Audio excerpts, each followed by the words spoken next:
Thank you, John. Good morning, everyone. I'd like you to join me in imagining a world without any healthcare innovation in the past 75 years. So that would mean no prosthetics, no fMRIs, no HIV medications. Imagine what that world would be like, as well as no transplants. What would that world be like? How would the lives of the people that we love be different? Would those people be here? Now imagine the same situation in behavioral health. Imagine if there had been no innovations in the last 75 years. How would that impact the people in this room that have experienced mental illness or suicidal thoughts or attempts?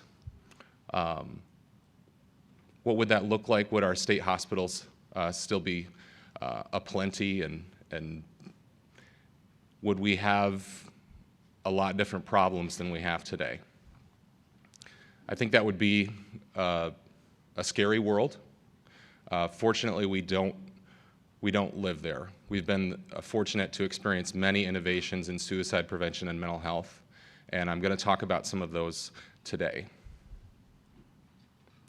Is it possible to get my notes up on this, on the confidence monitor here? That'd be great. And the timer as well.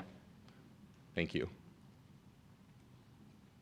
So I want to start by talking a little bit about the anatomy of a behavioral health crisis and what that looked like 50 or so years ago compared to what that looks like today. So let's say that a person is experiencing a mental health crisis. They're suicidal, they're depressed, they're experiencing a psychotic episode, whatever that is. Typically, that person would call 911. And if you listen to just about any therapist's or psychiatrist's voicemail today, you'll see that that is what it still says. If you're having an emergency, right, you hang up, you dial 911, or you go to your nearest emergency room. We have taken those systems that we've devised for medical emergencies, and we channel our psychiatric emergencies through those same systems. So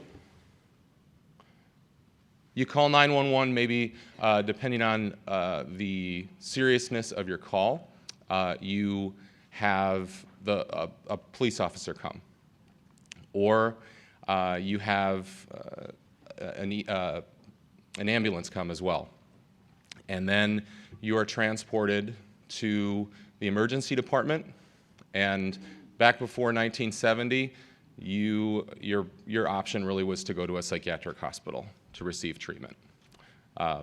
So these components of the system were incentivized to keep you safe, to manage risk. They weren't always very person-centered.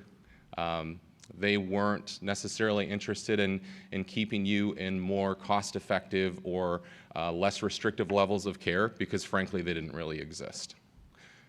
So as we compare this to what an ideal crisis system looks like today, it's very different. And so the components that existed in that pre-1970s system, first of all, the faces of those change. So instead of calling 911, we call a crisis call center. These are suicide prevention hotlines, and I'll talk a little bit about who exactly started those hotlines. But they are places where people are trained to hear the troubles and challenges of these callers. There are about 600 or 700 crisis call centers across the United States.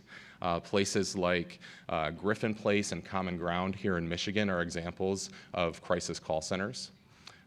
Then many of those call centers have the ability to dispatch what are called mobile crisis teams. These are combinations of clinicians, persons with lived experience, which are called peer supports.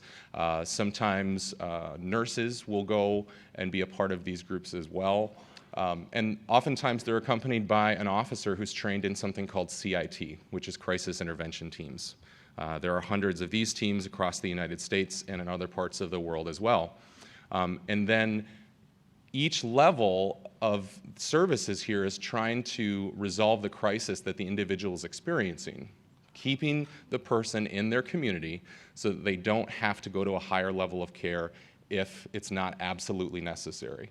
So the mobile crisis teams, instead of meeting someone at the emergency department or meeting someone in one place, they might go out to a person's home. They might meet them in the parking lot of a supermarket. They might meet them at a school to try and resolve the crisis and get them the services they need. Now, what's been added since the 1970s is a couple different levels of care. One of them is crisis residential. This is a home-like setting that's an alternative to psychiatric hospitalization. There's about 600 of these programs in the United States. There's 20 here in Michigan, about 15 adult programs and 5 youth programs. We have also seen the emergence of psychiatric emergency services.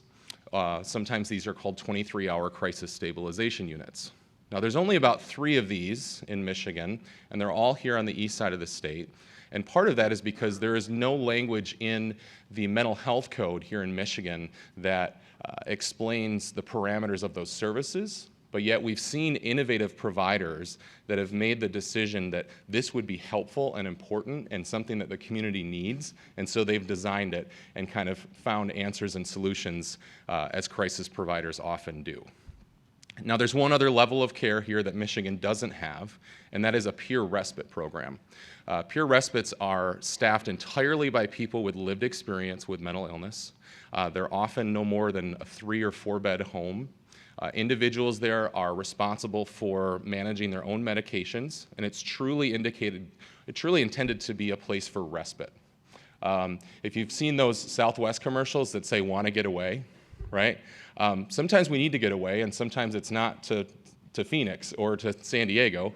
Sometimes we really do need some respite or some removal from our own space that's causing us stress. So I would say that this peer respite model brings us to this area of emotional distress and putting that on the continuum of a crisis and recognizing, again, and studies have shown this, that when people receive services in a peer respite facility, it diverts them from going to higher levels of care.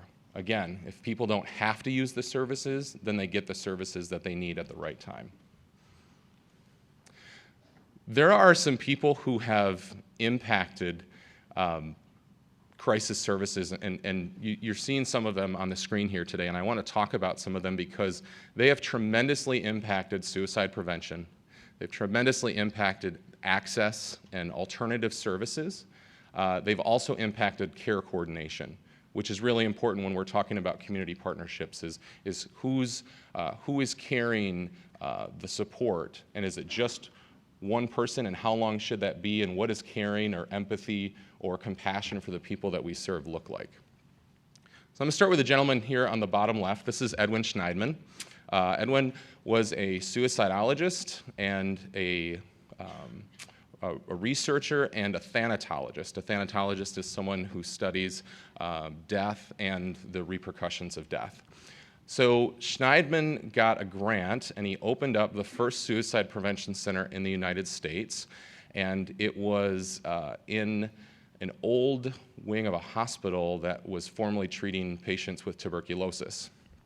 Apparently that had gone down enough that they said, well, I guess we'll sterilize it, and then you can use it. So Edwin had these questions where he would ask, where do you hurt, and how can I help you? I think that's one of the most important questions in suicide prevention and mental health services is, as a system, how can we be the most helpful? How can we be the most helpful? What that question does is it starts to peel back our incentives and our motives and our levers as to why we're doing the work or why we're doing it in the way that we're doing it. And when you ask how can we be the most helpful, that might change the way that care is delivered. So Edwin was actually the founder of the American Association of Suicidology. He was a person who had an ability to coin a lot of phrases. So as a matter of fact, he invented the term suicidology. He invented the term psychological autopsy. And what amazes me about people that have worked in crisis services or worked in suicide prevention is that, and this probably is the case for many of you in this room, is that it's not enough just to care about the people in your circle or the people in your tribe or the people in your county, but Schneidman was doing work that he cared about humans as a whole, right? And he said he probably could have had a thought in his mind, I'm going to hopefully help people that I'll never meet. But that's important, that we're all connected, and that if somebody is suffering, that's not good for the rest of us. And I'll talk a little bit about our threshold for that soon. The second man I want to talk about, the second person, is Loren Mosier. So Loren Mosier was a psychiatrist. He started practice in the 1960s or 1970s, and he did some work under an NIMH grant to look at treating individuals with first episode psychosis, so people normally in their 20s, in a residential setting using very limited medications. About 8% of the people that went through those services received medications. He hired paraprofessionals. He insisted that they not have experience in the mental health system, which is interesting because maybe they would have taken a different approach to how they provided care. And he said, I want empathic people to be working here. They worked on 24-hour shifts and tried to take this approach of being with people. Their 2-year outcomes in those studies back in the early 70s compared to a psychiatric hospital were lower admission rates and higher satisfaction rates. And those studies were replicated numerous times in the following 20 years. So his ideas formed into what is now crisis residential services and peer respite services. That was really kind of the foundation or the first big study that happened. This is Jerome Motto. Someone mentioned Jerome yesterday, but Jerome was a psychiatrist, also received an NIMH grant to do caring contact follow-up, where he would send letters to people who had discharged from a psychiatric hospital to just ask how they were doing. No pressure, nothing like, hey, you missed your appointment, when are you going to be here? Very empathic. This was before the days of electronic health records, so to find out if his interventions were working, once a year he would drive up to Sacramento. He was in California. He'd drive up to Sacramento with his students, and they would look at death records and find out if any of the patients that they worked with, the 5,000 or so, had completed suicide.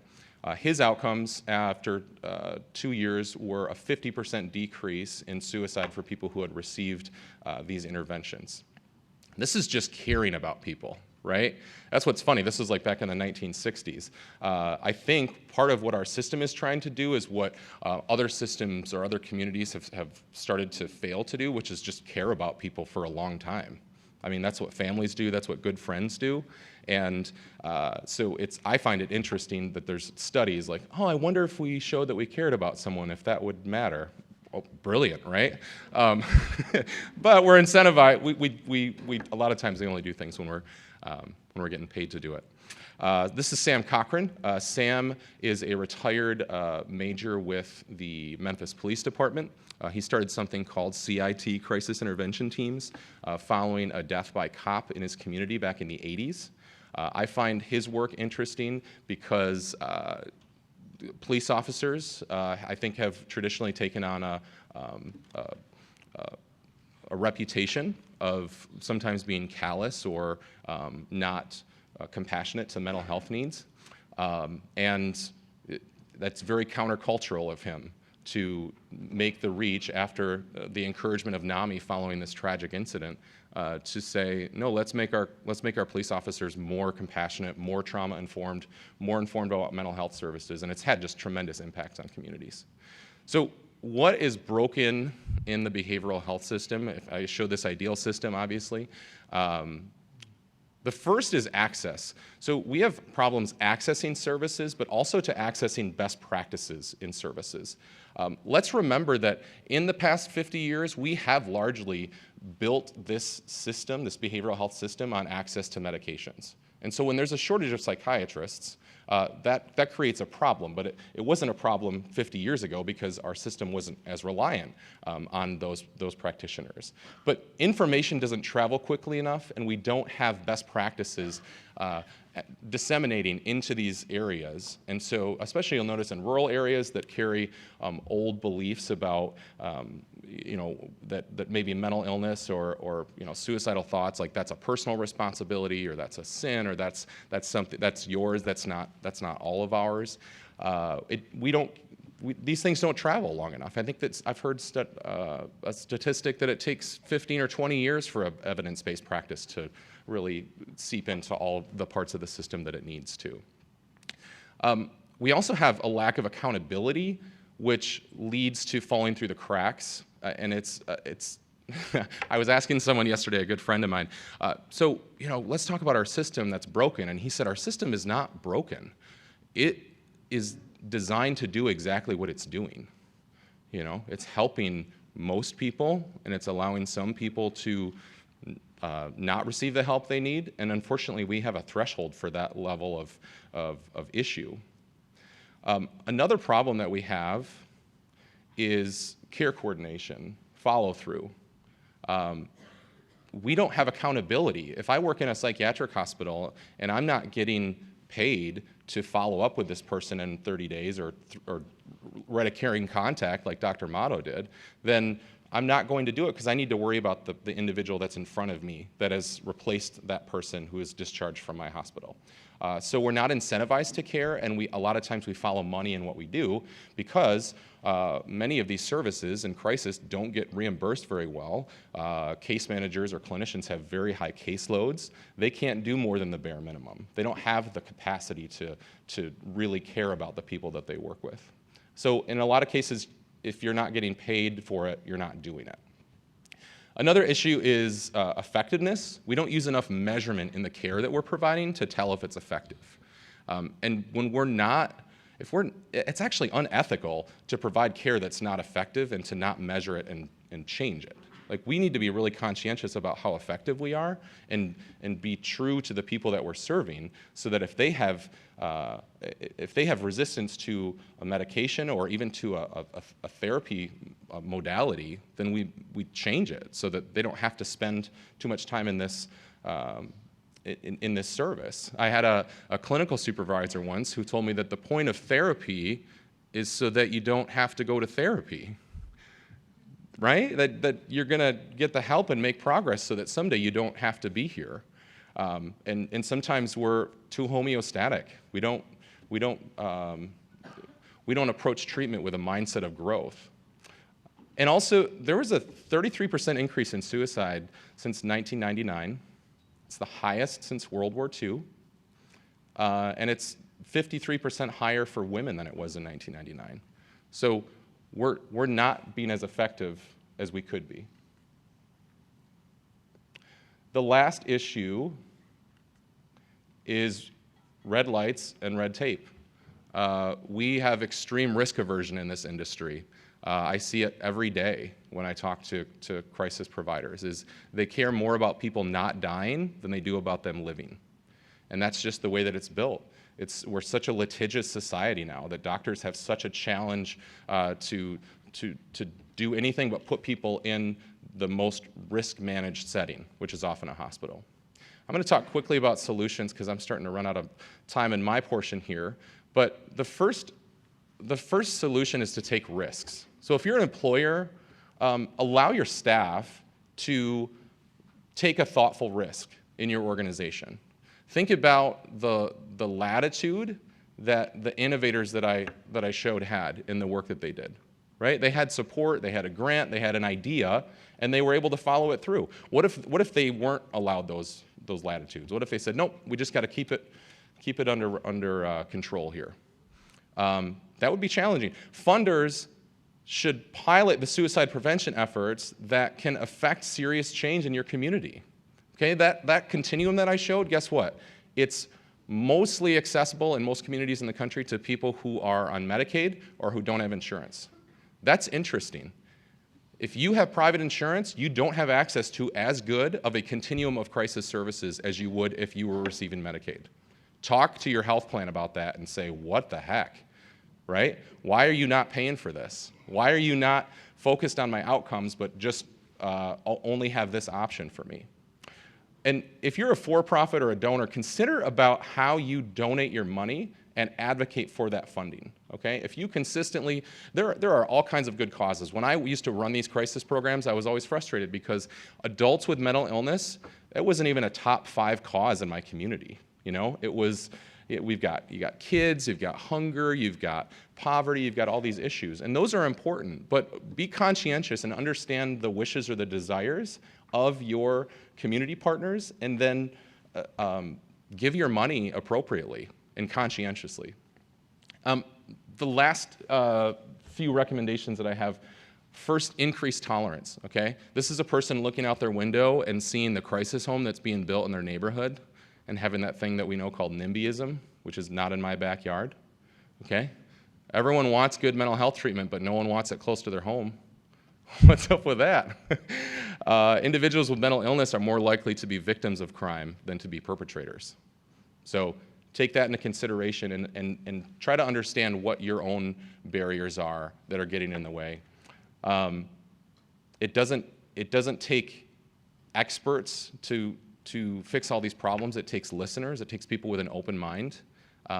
Mental illness maybe has a history in your family. I know it does in mine, and that can be a source of a lot of pain, but work through that to get to the point where you can try to be truly helpful to people who are going through these experiences. My last 2 recommendations are employee engagement is one of them, and I just want to see if I can read this quote here.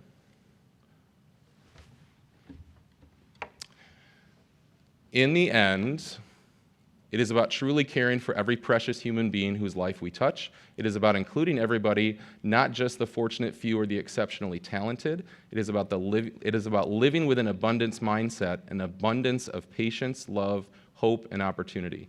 This is not from somebody who runs a crisis program. This is a for-profit entity. Bob Chapman just has this belief in his employees that they should be taken care of and safe, and that their lives should have meaning, and we should do that.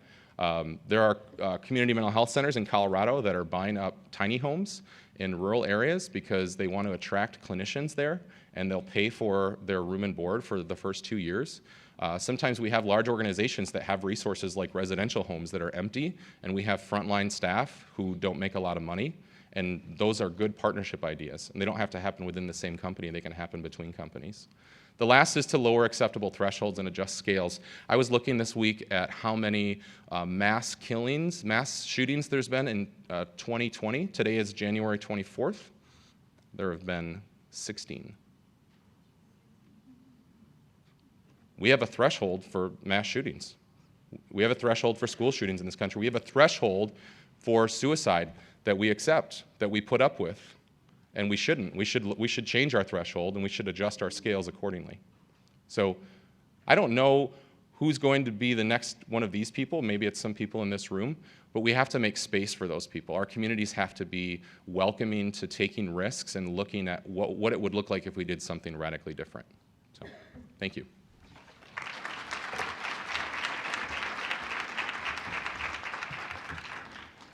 Hi there. My name is Rich Homburg. I'm with Detroit Public Television. I'm from the media, and I'm here to help. As much as anything, I kind of want to stir the pot a little today.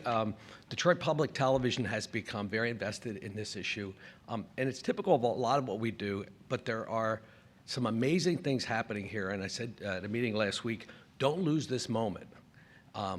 Imagine 4 years into a conference that a family brought together, the momentum that you saw yesterday, the momentum you see today. The typical conference like this, first year big, second year challenging, third year failure, cancel, we really tried, right? That is not what's going on in this room. Do not lose this moment. It's critical. The next group that the URSOs are trying to bring together with one voice plays perfectly off of everything that's built in this room and all of your voices. Imagine turning to the governor's new commission and saying, let us tell you what our expectations are.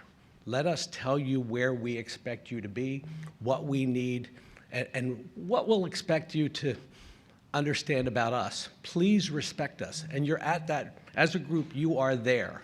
And don't miss it. We see initiatives. We're very much an initiative-built organization, and I don't think I've seen a start on something that is more significant than this. Really, congratulations to everybody in this room. It's just amazing. But I need your help. I don't have a lot of slides. I really want to provoke your thinking a little. What's the role of public television should play in this kind of effort? About 10 years ago, I joined the station 12 years ago, and I looked at all the research, and there was a Columbia Journalism Review cover story that said, "Can public television step up?" This is like 6 months after I took the job. I'm like, hello? But the sense was public television stations were very closed off from their communities. We played the national schedule. We went home early. We did fundraisers. You've all seen our pledge programming. Raise a little money, play the PBS system. If you have some other money, bigger cities, do more. Be careful. Don't get into trouble. And please don't leave the building. It's dangerous out there. General manager of a public television station needed to be at the helm, guarding the ship. Truth is, it's very easy to run a television station today. The people in the back are magnificent at the job. We have lots of systems. They don't need me in the building. They need our senior leadership team outside. So after looking at all the research, I went to our board and I said, we're not ready for a strategic plan. There's a lot of work to do, but I'm pretty sure of one thing. We need to stop thinking about shows, and we need to start thinking about issues. We'll circle back. Shows are very important. You need shows. But we need to start thinking about issues. I think there are 5: kids, culture, leadership, energy, environment, and health. And I would always say it that quickly because I wanted our staff to know it was in our rock solid our head. Kids, culture, leadership, energy, environment, health. Children, education, arts and culture, leadership and public affairs, energy, environment, and health. Today we have 4 pillars and a production business: kids, culture, leadership, energy, environment, and we have yet to really crack the code in health. We think this effort could be part of it. We basically turned the station inside out and looked at how we could reinvent our role. Is anyone, many of you are probably familiar with collective impact. There's a model called collective impact, 5 domains: shared agenda, shared measurements of success, hub, backbone organization, reinforcing activities, continuous communication. That was a very hot topic at the time. United Ways were gathering that. We called the guy who wrote the study, and the Indianapolis general manager and the St. Louis general manager, and I went to Boston to talk to him. And we were able to raise $150,000 to do a study about where public television could reinvent itself, and it led to what we're doing today. Today we've built a model that says we start everything that said, where's the need in the community? Where do you need your public television station? Who are the stakeholders? Go see them, talk to them. You inform us a lot. Anybody that knows the station knows our go-to move is, let's get in front of you, tell us where we can help you. From that, look at the assets we have. So it's a triangle: need, you folks, what do we already have? What can we make? Work that triangle, and we've worked it very hard. What we found very quickly was partnerships were key to everything we do. That being a great partner was really important, and that we could be a very unique partner if we were careful, if we were respectful, if we were disciplined, and really could bring together something unique. Initially, there was a little bit of a sense of how do we get to the big table? In kids, people would say, the most important thing you do is around getting kids ready for life and your children's programming. And we'd be like, so we could run the conference? And like, oh, no. The conference is teachers and preschool workers and Head Start folks. But we love what you do. How do you transform yourself from a television station in the kids business to be a television station in the parent and teacher and caregiver business? And that became sort of the internal mindset. What we found over time was that you just had to be relentless and stay with it, and we learned a lot. Keep working that model, understand where you might need us. Know that along the way, lots of you will raise your hand and say, we've got some media thoughts. Maybe we have a documentary. We've got content we could share. We've got curriculum we could share. How do you bring that together and sort of stay there and understand it? Finding champions. The URSOs are the world champions on this topic. Who's kidding who, right? And champions tend to say, I'll bring you in, but you have to play hard, and you have to show up, and you have to play fair. Respecting all the players. If we were to meet with anyone in this room, the first thing we would say is the same thing we say to teachers. From the start, you're the professionals. This is your topic. You are the subject matter experts. Anything we do with you where a curriculum is needed, it will come from you. We're not curriculum builders. We're not teachers. We're not professionals. We're not mental health professionals. We're a public media station that knows the role we can play. So understand that. We don't ever advocate for things, but many of you will want to advocate. If we can inform and you can advocate, if we can be very precise about that, if we can help all Michiganders understand the issues, I'll bet you can make better progress on the things you're trying to make progress on. Know your role, be relentless. We have a phrase inside of our building called RPS. We'll have a meeting, it's called Reluctant Partner Syndrome. These are people we meet with who kind of want to bring it all together, but kind of want to own it, kind of want to dismiss some of the others. You'll only need my hospital or my nonprofit or my symphony orchestra. And we try to be careful of this. We understand, but we try to be very disciplined in saying, this is about bringing together the entire issue. You'll be a very important partner, but we got to play fair on that. You've got to show up. You've got to play fair. You can't take over the initiative. You know, right now, in the preschool arena, we're working with about 5 Head Start programs, a huge number of nonprofits, the Detroit Public Schools, the Michigan Department of Education, the Early Childhood Investment Corporation, and sometimes it feels like some folks would like to kind of, can we waltz away with this? And be careful about that. Grow talent and grow systems. Al Hibbert's been, as much as anybody, our partner on this project. He's met probably 10 of our staffers, and they all have a very specific role. Marty's the subject matter expert. Mary Ellen is leading on production. Fred's bringing together talent. Grow our system so that we know how to best use the resources of the station. And so we've gotten pretty good at this along the way. Today, our Preschool U project and the 24/7 Kids channel is among the leading systems in the country.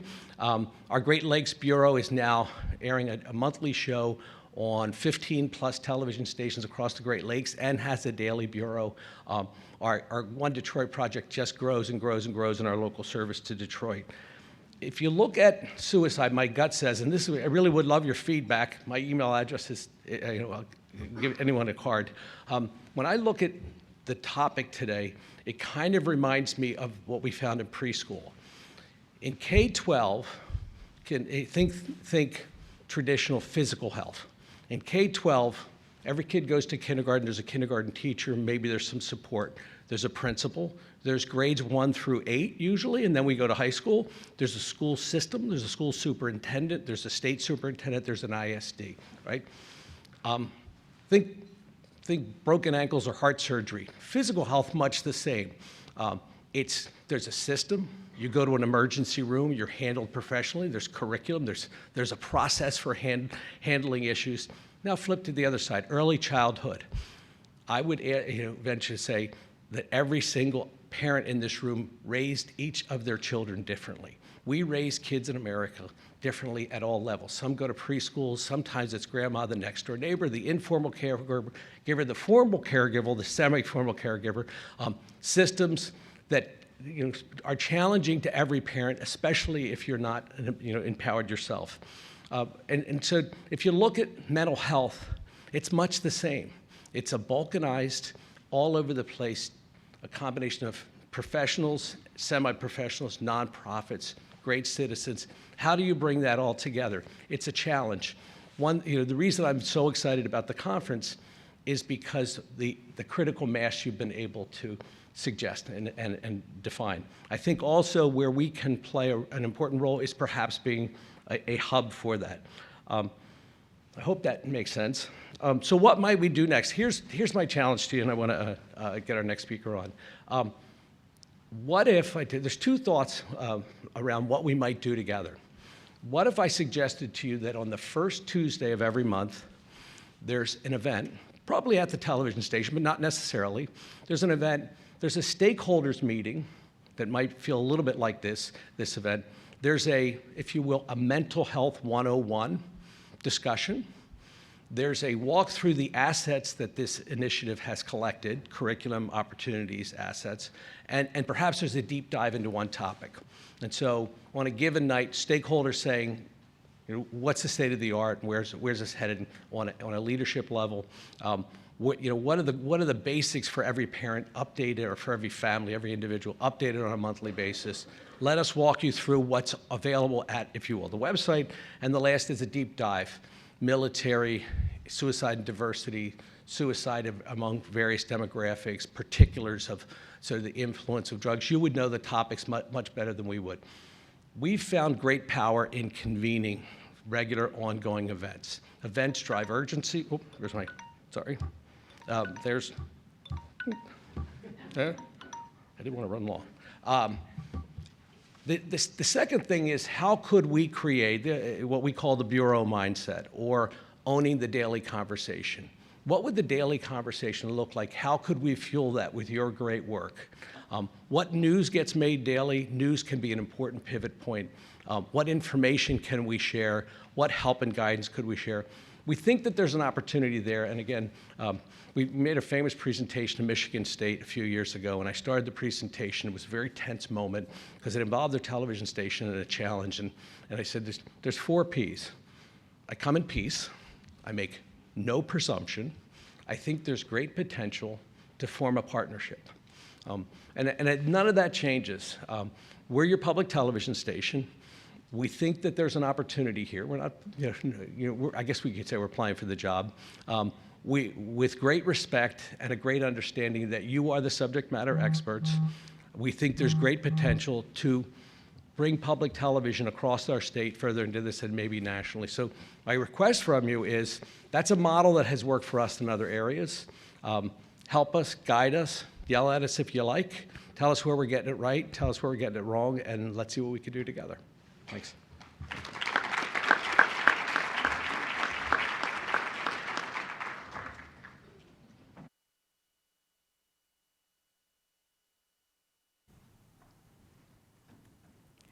Good morning, and welcome to all of you.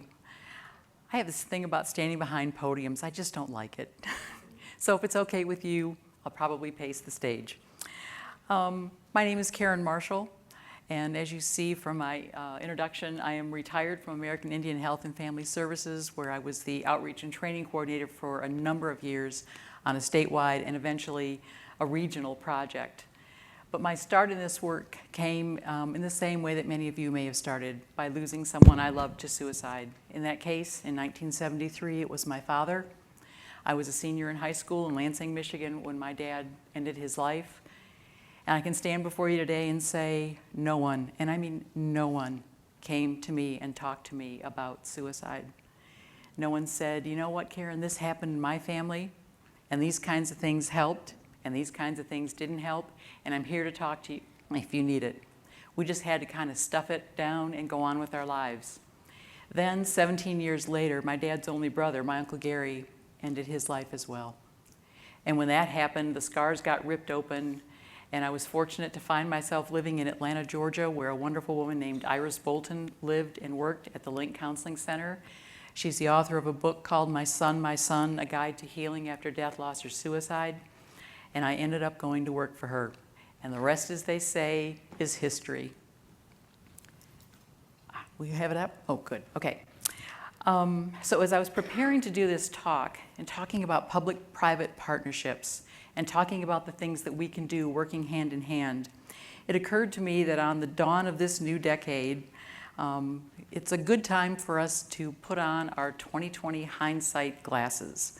So I'm going to give you just a quick look at what has happened in the last 20 years of the suicide prevention movement.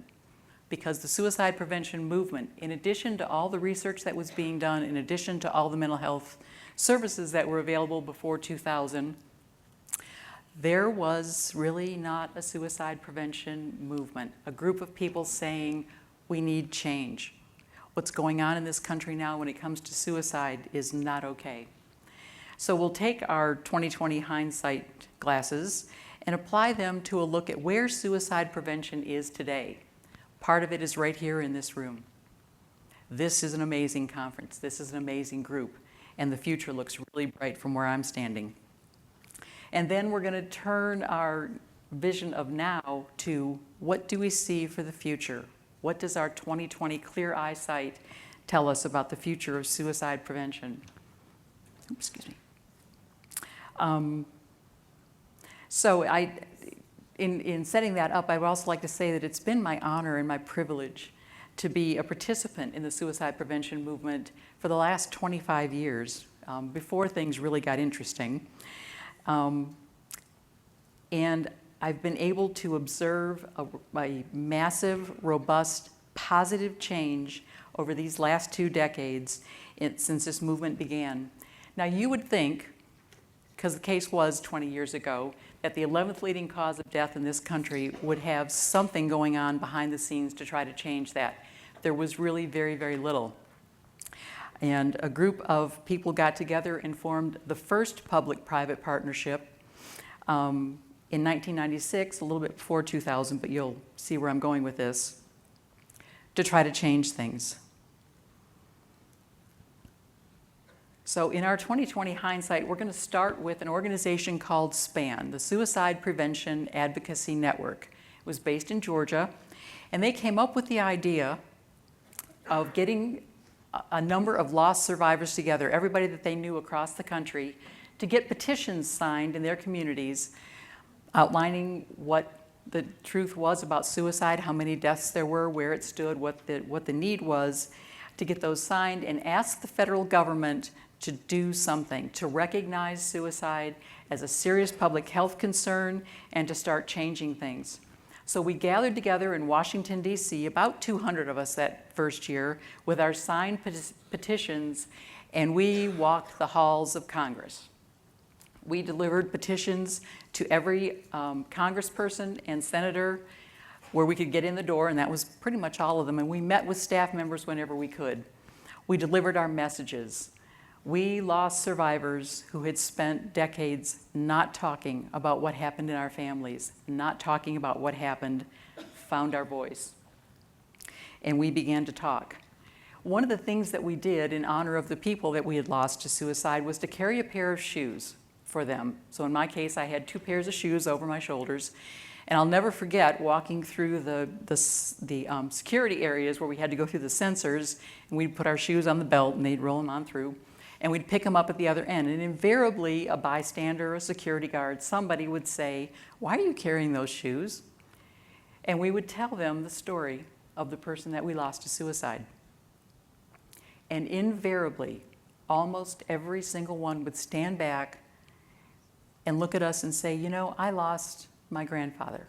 I lost my best friend in college. I lost my sister. And I've never told anybody about it." And in hearing those stories, we understood that other people were finding their voices as well. We were striking a chord. Some people say that, you know, doing things like that will have no impact on things, but the truth was, within the next year, the U.S. House passed a resolution recognizing suicide as a serious public health issue, and the U.S. Senate followed suit shortly after. Both those votes were unanimous, by the way. And those resolutions, which didn't carry any weight of law, generated the first funding aimed at suicide prevention in this country since the 1960s. And interestingly, the first grant that was issued, or the first funding that was issued, was for the establishment of what is now the National Suicide Prevention Lifeline. It's kind of poetic because the last suicide-related funding that came out of Congress was in the 1960s in the Kennedy administration, and it set up the first crisis lines in this country. So then with the Lifeline, we were able to start networking them under one telephone number and begin to offer services to the entire country. So that was the outcome of that. That was the year 2000, 20 years ago. At the same time, the U.S. Surgeon General was delivered a whole package of signed petitions from around the country. And he sat up and realized that, yeah, his office could do something to change things. He convened a group of lost survivors, mental health professionals, researchers, crisis center directors, people who were involved in suicide prevention around the country, and they were a scattered bunch, and it wasn't a very big one, gathered in Reno, Nevada, to have a conference about what we could do to begin to change the picture of suicide. And we came out with the first national strategy for suicide prevention that year. That has since been updated. It was updated in 2012. And because it's a framework, it's a fluid document, it's going to continue to change as we begin to make progress and see what works and what doesn't. The groundwork was laid for the formation of a National Council for Suicide Prevention that consisted of about a dozen national nonprofits doing work in suicide prevention who came together around the same table, which many people said was never going to happen. But we gathered and we talked about what we could do as one unit. If that sounds a little bit like the formation of With One Voice that's coming out of this organization, it's very similar, and I think it's going to be just as impactful. And at the same time, you've heard the American Association of Suicidology mentioned. They sponsored the annual International Suicide Prevention Conference in the U.S. every year. Still do. At the year 2000, the attendance for that one conference, which was the only conference of its type in the United States at that time, was about the same number of people as were here yesterday. Now their attendance has tripled. Are we seeing change? Yeah, we are. And the reason is we realized that everyone has a story and everyone has a voice, and we began to stand up and speak about it. Why had we been so quiet for so long? The loss survivors, many of us, suffered from the things that most loss survivors do, which is feeling of, great guilt, shame. We were buried in myth and stigma, and we thought that really nobody wanted to hear what our families had been through. But you know what? They really did, and they needed to, and we were able to step up and do that. But it was not only our voices, it was finding the political will to go off to Washington, D.C., carrying our shoes, and ask our federal government to get involved. We didn't think the federal government could fix the problem, but we knew that until they got involved and until there was that top-down leadership coming, that things were never going to change. That's political will. We can still do that today. I also would like to say that we had a memorial service for our loved ones in Lafayette Park, right across the street from the White House. And at the end of that, we took all of our shoes and gathered them up in a big pile, and they were donated to a homeless shelter in Washington, D.C. We made some meaning out of the losses that we had had. So that was the first step. That was the first partnership between the private sector, which was all of us loss survivors who were gathered there, and our public officials, and things began to happen, and fast. Two federal agencies, SAMHSA, the Substance Abuse Mental Health Services Administration, and the U.S. Centers for Disease Control became the point agencies for managing suicide prevention programs. Attempt survivors began to come forward and start telling their story. And now, with the combination of those of us who lost someone to suicide and those who attempted and survived that attempt, we go under the label of lived experience. And we bring our experiences and we use them to help others understand what it's like. The Suicide Prevention Resource Center was launched. If you haven't been online and taken a look at that, it is a wealth of information.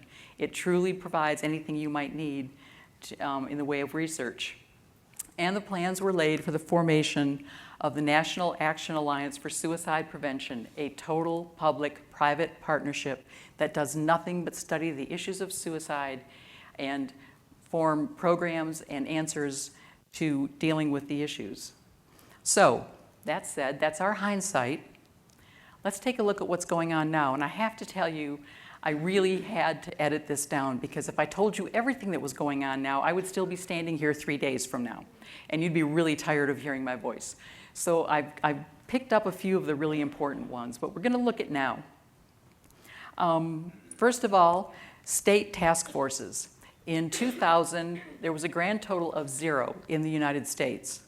Today, there are 50, one in each state, most of them pretty well funded. I'm sorry to say that Michigan's is not necessarily, but we've still moved ahead and done things as a group. And there's also a number of organizations now, and you've been hearing from them over the last 2 days, talking about the programs that are going on and what they're doing and what we're doing to make a difference. So we do have a state suicide prevention plan that also has been updated, and here's the other good news. Several years ago, 7 years ago to be precise, the American Association of Suicidology, the American Indian Health and Family Services, too many acronyms today, received a grant from the federal government called a GLS grant, Garrett Lee Smith grant, given to states and tribes to do suicide prevention. The first grant was fairly small, and the work that we did was really kind of generated in Southeast Michigan. We stayed in our area because it was a fairly small grant and fairly short term. But there are 40,000 people in the Detroit metro area who identify as Native American, and they were getting services through American Indian Health. So we began our suicide prevention training in this area, and 3 years later we received a second round of funding, this time 5 years, more money, and we were able to go statewide and do work with all 12 federally recognized tribes throughout the state of Michigan. The same year, the state of Michigan got the identical grant, which meant for 5 years there was about $1.5 million a year being spent to do suicide prevention throughout the state of Michigan. Here's the really great news. Both agencies received funding again for another 5 years starting this year. That is a yahoo. So that money is going to really good causes. And here's the important thing. That funding also comes with a requirement to do evaluation and research of what's going on. So moving ahead, the Lifeline, remember I told you, was the first funding project from the federal government. It went from 8 crisis centers that answered the toll-free telephone number to more than 160 today, all networked under one telephone number. We've also seen the results of evaluation from that, which led to increases in standards and training for crisis center workers. Then came the advent of text and chat. I'm here to tell you that today the Lifeline is taking more than 2.3 million calls a year, and the contacts through text and chat nationwide are in excess of 2 million per month. So not only are we providing really good services, but people are reaching out and taking advantage of them. The National Action Alliance for Suicide Prevention, what is your interest in suicide prevention? What is the area you'd like to be involved in? I will guarantee you if you go to the National Action Alliance for Suicide Prevention website, you're going to find a position paper, a program, recommendations in any area that you might want to be involved in.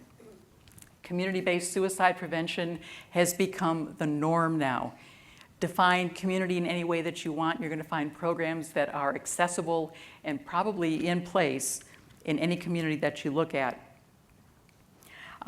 Trainings. Our friends to the north, Living Works, have done an outstanding job of creating trainings that are in use for organizations, for everyday people, anybody who wants to learn how to save a life from suicide. And there's dozens of other evaluated, researched training programs that are available for us. Conferences, not only does AAS still have theirs, and oh, by the way, you know, I told you that their attendance was in the about 600 person range. It has tripled and is still growing every year, along with state and other regional conferences that are going on. Research continues, and we're getting better at learning and applying what we've learned to suicide prevention. So the second thing I want to say to you is everybody has a part to play. As you're sitting there, you may have received a jigsaw puzzle piece that came by. I invited you to take one or two. There's a reason for that, and I have borrowed this from a colleague in Florida. She's pretty wonderful. If you take a look at your piece, it's part of this picture. So we're a pretty colorful bunch, and we're really sweet, too. I'm going to ask you to take that puzzle piece and look at that as a symbol of your role in suicide prevention. Maybe you can jot today's date on the back of it. Maybe you can jot a word for what you would like to do to help to save lives from suicide. But carry that puzzle piece with you. Take a look at it once in a while and ask yourself, am I doing all that I can do, what I want to do to save lives from suicide? And if you wanted to take an extra one, that's okay too, because you might want to share some of the things that you learned or some of the things that inspired you at this conference with somebody else. Please feel free to share it. And wouldn't it be cool if we could all come together someday with our little puzzle pieces and put them all together? And you know how aggravating it is to have a jigsaw puzzle with 1 or 2 pieces missing, right? So I will challenge you to take your piece and to become involved, because we all have a part to play in reducing the numbers of suicides in this country. Now we're going to turn around and take a look at this new decade with our 2020 vision, with the benefit of knowing our 2020 hindsight and what the world looks like now. I will tell you that 20 years ago, when a couple of hundred of us were walking the halls of Congress in Washington, D.C., we never could have dreamed that we would have what we have today going on in this country. It is pretty amazing. We feel like we're beginning to reach a tipping point, a mass of people, a mass of change in the way that thinking is going, that's going to have a positive impact on the number of attempts and deaths in this country. A number of them in public-private partnerships. I mentioned the one with American Indian Health and Family Services. Not only did we go statewide, our regional office contacted us and said, what would it take to make this a regional project? They threw in some extra money. We took a number of Native Americans, about a dozen, and trained them to be assist trainers, applied suicide intervention skills training. In their first year, they went out to other tribes, their own tribes and other tribes outside of theirs, and trained more than 300 people in the first year. And that project is continuing, another great partnership. We're looking now at really activating the With One Voice project through this agency.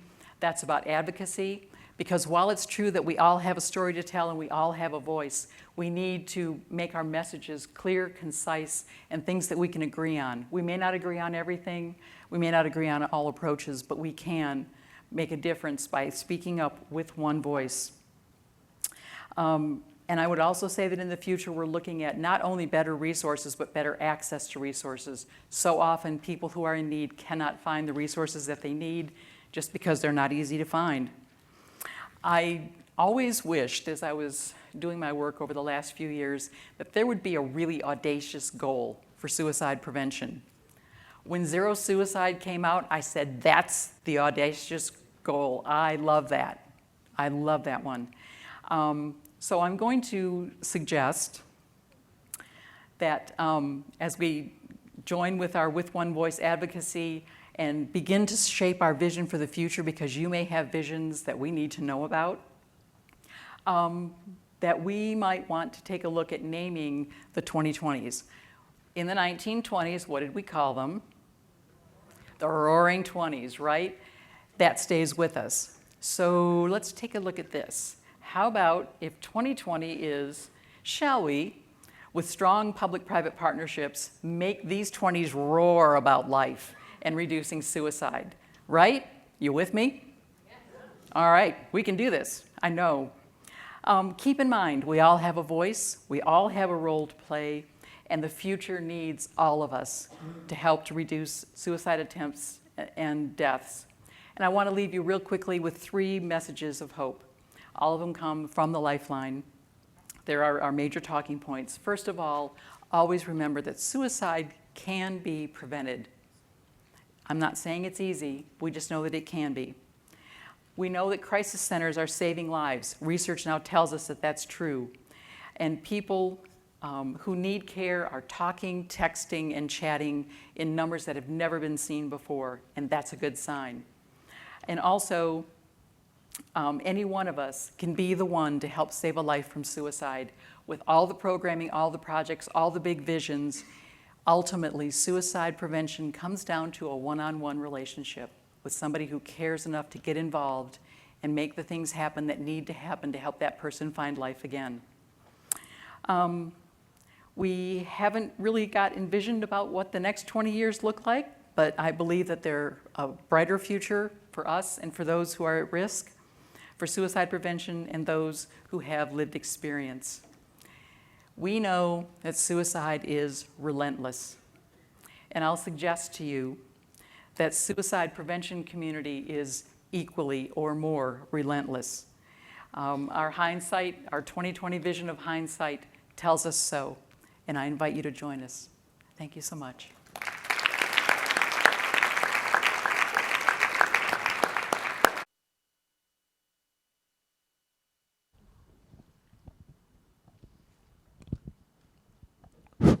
Any questions? I have the mic here.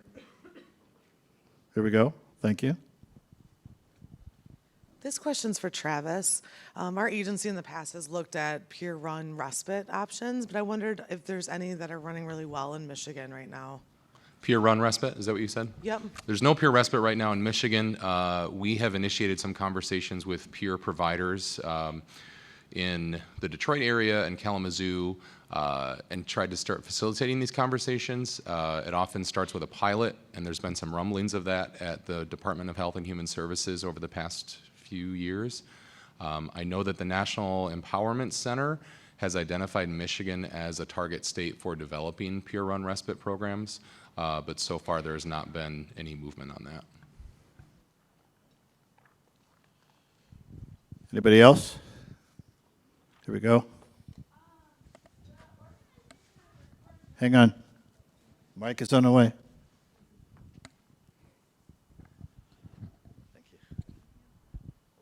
The organization that I work for is in Wayne County, and we've done a lot of contract work with a crisis emergency room.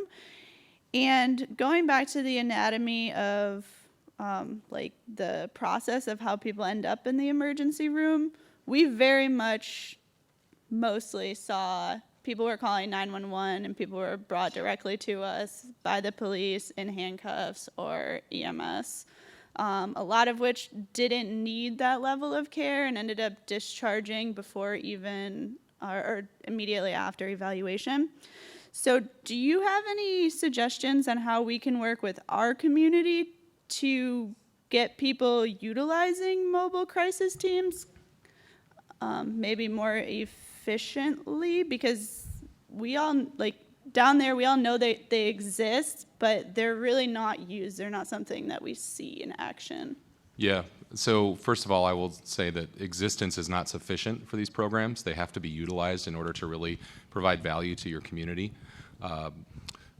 I think that it's really important that persons with lived experience are in the room in the conversations about what their experience is like receiving services in these ways, what it's like to go to the ER 3 times in 4 days to get the medications that they need because of the wait time, what their experience is like in the psychiatric hospital where they receive care. I've been working in a community recently, and the crisis residential program doesn't look very good. There's been no updates in the last 30 years to the building. The psychiatric hospitals in the same community look beautiful, and they have really nice brownies like every day of the week. Food moves us, people. I mean, I think we all know that, and the food here is great, by the way. But there needs to be equity in the services that are offered, and people need to be informed, and there need to be honest conversations. The systems that exist, a lot of them have incentivized the people for whom it's most convenient. So we talk about access during the week, right? And how in these models like CCBHC, people are adding Saturday hours to therapy. Well, yeah, that makes sense. Like a lot of people work during the day and they don't have the luxury, right? It's the same thing. It's like we need to follow models that good crisis providers do where they staff services appropriately based on when crises happen and not on like a business schedule. So to that end, I think the user experience, the person who's going in crisis needs to be at the table all the time in these meetings, no matter how uncomfortable it makes people. It's going to take down that us and them paradigm and change it to an us, all of us paradigm. But use examples from other parts of the country and say, this is what people look like. The analogy I like to use is, some of you might have these bright headlights, like these LED things that are intended to blind the entire universe. You know who you are. We know who you are. We all have, imagine that the energy that we bring into the work that we do as our high beams, those LED high beams, we spend too much time pointing them at one another instead of pointing them at the problem. And good communities take their finite amount of energy that they have, they point it towards how can we be the most helpful, and it's less contentious and it's more collaborative. Any more? Yep, there we go.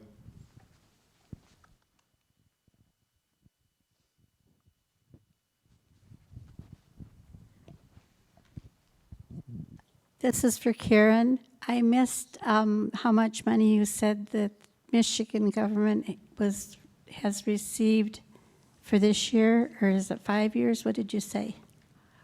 Yeah, it's a Garrett Lee Smith grant, which is a little short of $750,000 a year for 5 years.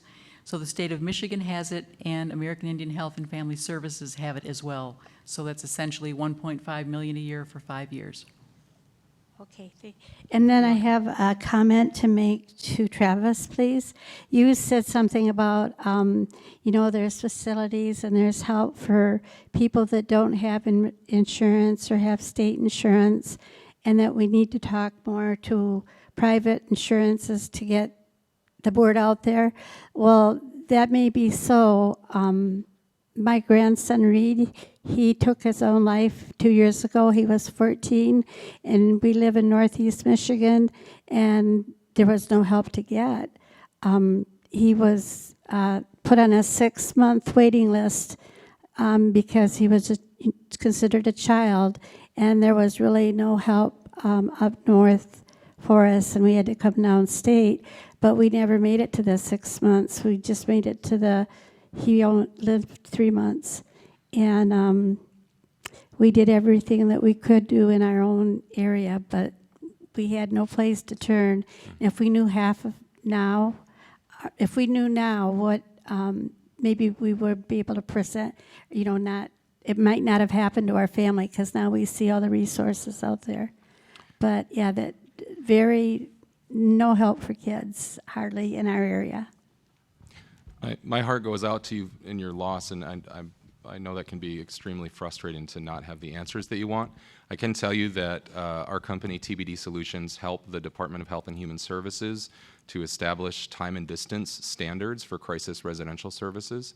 This is the first state in the nation to identify the importance of having adequacy in those services. This just happened in the last 12 months. So you will start to see more youth alternative services developing in each region of the state, each of the 10 PIHP regions. So I think that there has to be enough services, like you have to define what that is. There has to be enough services that you can trust that that's what your community needs, but then you also have to assess for quality and make sure that they're doing what they are intended to do. Yeah, if I can add something to that too, because I mentioned it in my talk, it's really frustrating to feel like there are not enough resources out there, and I think that's been mentioned also, that there's just not enough yet to address the magnitude of the problem of suicide. But on the other hand, the resources that are out there that are available are not well known, and they're not easy to find. Somehow we need to turn our 2020 vision of the future toward making it easier for people to find what is out there. I have a comment? I'm a primary care doctor. Sorry about that. I'm a primary care doctor. I worked for the VA for 4 years. I was working in a rural clinic in California, and I really, my heart goes out to this woman from Northeast Michigan. We have a crisis in healthcare in general because it's not accessible to a lot of people. In Ann Arbor, where I live, half of the mental health care providers only take cash. So if you don't have cash to put out every week, you're not going to get in at all. And even if you have cash, you're going to have to wait because there aren't that many providers. So my thought is this. If we don't have universal health care in the United States and incentivize people to go into mental health care, we're never going to solve this problem. I mean, we can meet here and have good food and all that and talk about it, but I don't see that we're going to affect the suicide rate if we don't start taking care of everyone in this country. And I would like to point out that Japan has universal health care. I missed the very beginning of the discussion, but it was brought out that Japan has a declining suicide rate. They have universal health care like almost every other industrial country. Farmers in Wisconsin are killing themselves because their farms are going bankrupt, that have been in their family for 200 years. So we just have to, I think we have to think on a national level. As Travis mentioned, access is an issue. And if we don't address that with universal health care, we're not going to make any progress.